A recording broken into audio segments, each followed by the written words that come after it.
پر ہمارے ہاں تو شک پہ بچیوں کو ذبح کر دیا جاتا ہے. بیٹا زنا کرتا رہے وہ جی چھوڑ چھار ہے, بیٹا زنا کرے وہ جی چھوڑ چھار ہے, کردی رہ جانے. شادی کر کے زنا نہیں چھوڑتے, اور بچی پر شک پڑ جائے تو ذبح کر دیتے ہیں. اس راوی نے کتنی بچیوں کو نگلا ہے. یہ تمہارے اب تو خشک ہو گیا, میں تو یہیں پیدا ہوا ہوں, یہی زندگی کو ڈھلتے دیکھ. اس راوی نے کتنی بچیوں کو نگلا ہے, کتنی بے گناہ بچیوں کو. میں ذمہ داروں کا بیٹا, میں کمی نہیں, میں اس معاشرت کو چاہتا. بوڑھے ہو کر بھی زنا نہیں چھوڑتے, بوڑھے ہو کر زنا نہیں چھوڑتے, اور ان کی غیرت پہ کوئی آنچ نہیں آتی. ہمیں میاں صاحب بیٹھ ہویا, ہمیں مار صاحب بیٹھ ہویا ہے, ہمیں سردار صاحب بیٹھ ہویا ہے, اور بچی پہ شک پڑ جائے. کتنی بچیوں کو راوی نے کفن پہنا دیا اپنی موجوں کا, اور اس کی مچھلیوں نے قبر بنا دی اپنے پیٹ میں. کیا ظلم و ستم ہے,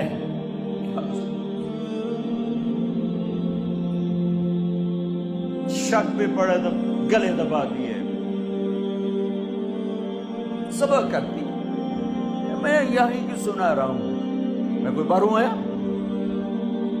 مرد زنا کرتے رہیں, اس بازار حسن کو کس نے گرمایا؟ ان ذمہ داروں نے. میں تو جب سے اس بازار حسن کے گشت شروع کی ہے میرا کلیجہ پھٹ گیا ہے. مجھے تو یہ عورتیں مظلوم نظر آتی ہیں. کون سی عورت ہے جسم بیچنے کے لیے خوشی سے تیار ہو؟ کون سی لڑکی ہے جوانی کا کو بیچنے کے لیے؟ کون بچی ہے جو گھنگرو باندھے گی خوشی کے ساتھ؟ انہیں سرداروں نے گھنگرو بندھوائے, ان نوابوں نے نچایا, ان کے جسموں سے وہ کھیلے. ظالم یہ نہیں, ظالم وہ جنہوں نے ان کے سر پہ دوپٹہ رکھنے کے بجائے ان کے جسم کو نوچا, اپنی ہوس کا شکار نشانہ بنایا. وہ طوائف بن گئی. اے اوے میاں صاحب رہا, میں یہیں پیدا ہوا ہوں, ذمہ داروں کے گھر میں پیدا ہوا ہوں, میں یہ سب کچھ دیکھا ہوا ہے. مجھے تو یہ بچیاں مظلوم نظر آتی ہیں کہ جو مردوں کی ہوس کی بھینٹ چڑھتی ہیں. رات ایک بچی میرے پاس آئی ہوئی تھی, میاں صاحب میری کدائیں شادی کرا, جتھے گل کرے نہیں ہوں آج میرے نال اونج رہا ہے, میں شادی نہیں کری, کدائیں شادی کرا. عورت کی فطرت ہی نہیں ہے کہ وہ گھنگرو باندھ کے محفل کی زینت.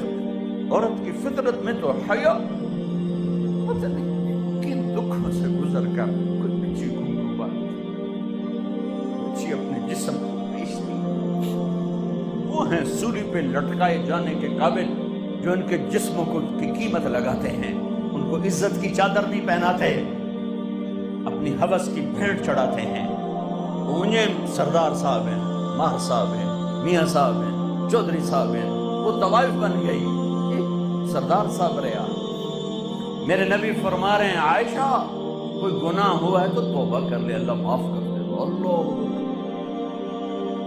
اللہ, اور اگر نہیں ہوا تو اللہ ضرور تیرے حق میں فیصلہ سنائے گا.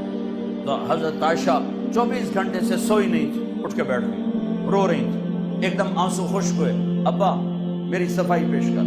ابو بکر کہ بیٹی میں کچھ نہیں کہہ سکتی. اماں میری صفائی پیش کر. کہ بیٹی میں کچھ نہیں کہہ سکتی. تو فرمایا اگر میں جھوٹ بولوں تو اب سب مجھے سچ مانو گے, اور اگر میں سچ بولوں تو کوئی مجھے سچا نہیں مانے گا. میں اپنے اوپر الزام کیسے دھر لوں؟ میں اپنے رب کو پکارتی ہوں, میں یعقوب کے رب کو پکارتی ہوں, یوسف کے باپ کو پکارتی ہوں. کہتے مجھے حضرت یعقوب کا نام بھول گیا غم کی وجہ سے. میں نے کہا میں یوسف کے باپ والا جملہ بولتی ہوں جو انہوں نے کہا تھا فصبر جمیل واللہ المستعان. اور یا لیٹی تو ایک دم وحی آئی. اب 1 مہینے کے بعد وحی آئی, اور حضرت عائشہ فرماتی میں تو مطمئن تھی کہ جو بھی آئے گا میرے حق میں آئے گا, لیکن مجھے یہ نہیں پتا تھا کہ میرے حق میں قرآن ہی آ جائے گا. مجھے تھا کہ جبریل آ کر کہہ دے گا سب غلط ہے, اور میرے باپ ایسے کانپ رہے تھے اور میری ماں ایسے کانپ رہی تھی. میں قربان جاؤں صدیق کے صبر کو, فرشتوں سے معصوم بیٹی پہ الزام لگا، ایک دفعہ جا کے دربار رسالت میں نہیں کہا یا رسول اللہ یہ کیا ہو رہا ہے، پورے مہینے میں ایک جملہ بولا، ایک سبحان اللہ، یہ کام تو کبھی کفر میں نہ کیا، آج ایمان کے بعد ہماری عزتوں پہ داغ لگایا جا رہا ہے۔ جب وہی ختم ہوئی تو اللہ کے نبی مسکرائے کہ عائشہ مبارک ہو، اللہ خود تیرے لیے گواہ بن کے آ گیا۔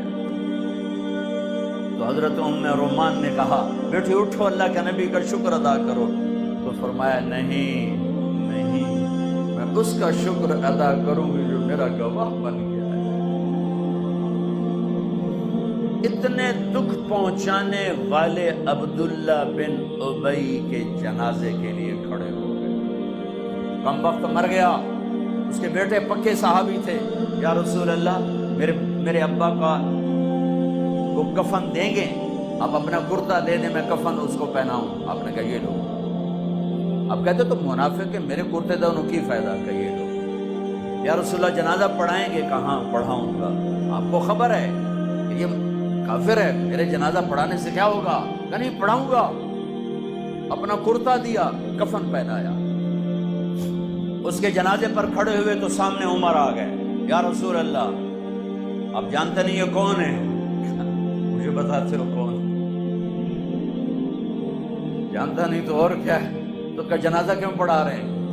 کہ اللہ نے کہا پڑھ یا نہ پڑھ معاف نہیں کروں گا، میں پڑھتا ہوں شاید اللہ معاف کر۔ میرے نبی دیکھ رہے تھے کہ یہ امت ایک دوسرے کے جنازے پڑھنا بھی چھوڑ دے۔ میرے نبی جانتے تھے، دیکھ رہے تھے۔